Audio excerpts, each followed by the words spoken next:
It's Renee here from Nala Bella Teaching, and I am here today to tell you about my latest lesson, which is comparing and contrasting the author's point of view using nonfiction articles. The topic is Yellowstone Park and the reintroduction of the wolves. So basically you get two articles that I wrote and researched.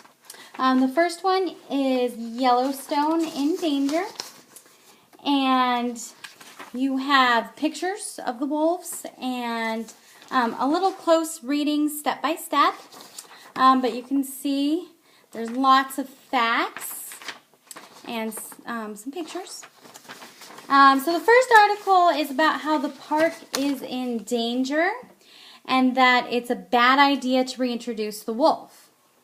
The second article, and this one I printed in black and white. You can print in color or black and white. And this one is all about why you should bring the wolf back to Yellowstone Park and how the wolf is a part of the ecosystem and has actually brought back butterflies to the park. So this gives the other point of view. And like the other one, it is about 3 pages long, and it does have pictures of the wolves. So you get the two articles, so two different point of views, and then a ton of graphic organizers. This allows for differentiation in your classroom. So we've got, this could be used with any article actually. This is a great one for close reading. The kids who have to keep track of their thinking and have a more direct instruction. So it has specific questions to guide them as they read. This one is good. It has the author's point of view for each article and then evidence from the text so they can do the little sticky notes.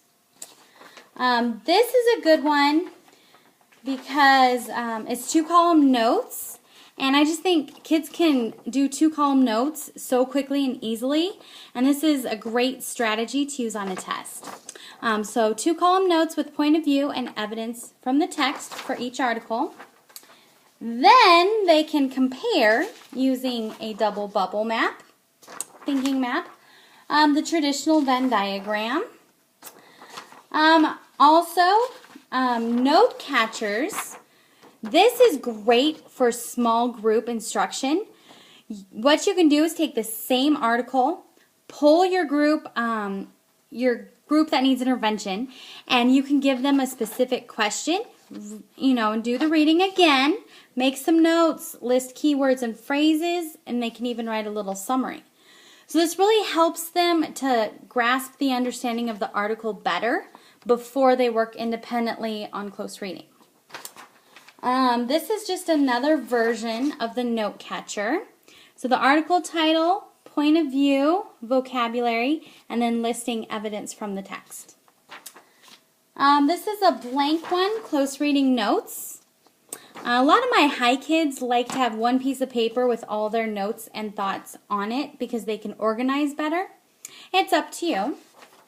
The close reading bookmark, and this is something that I print for my students on hot pink paper, and I laminate and I stick it on their desk all year. But you can decide what you want to do with it. Also, I just added the same bookmark in color. So if you would like the color option, it is there too. Then you can decide what their final assignment is. Some teachers just like to end with the thinking maps or discussion. Some like to do something more formal like an essay, and that's something they might see on state testing. So I have one assignment, which is basically using their evidence from the text. They're going to write an essay comparing and contrasting the author's point of view in both articles. So I kind of was pretty specific about what goes in each paragraph.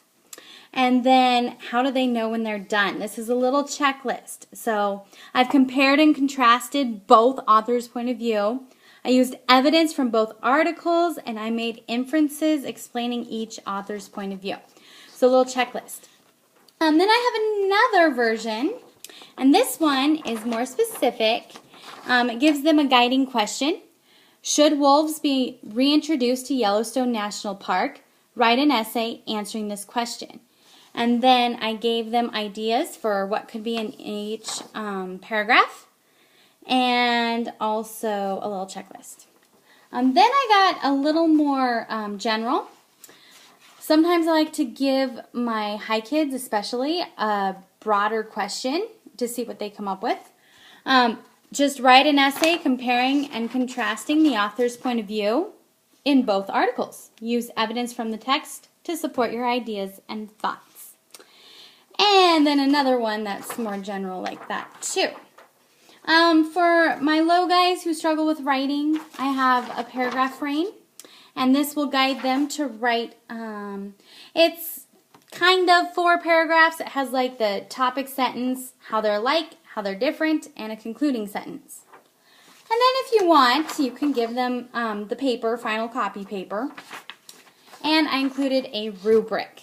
This is great for conferences, report cards, feedback, RTI. This is really great for RTI because it's analytical. You can record the data, you can show growth, and you can use this with any article. So I use this for RTI. All right, guys. So that is my latest lesson all about Yellowstone Park and the wolves. If you haven't seen it yet, on YouTube there is a video about how the wolves actually changed the course of the river. And it's about 4 minutes long. I have the links in the lesson plan if you wanted to see it. You can also go online and you can track the wolves and see their different territories. So that's kind of cool. All right, guys. Thank you for listening, and look me up on Nala Bella Teaching under Teachers Pay Teachers, and have a great day.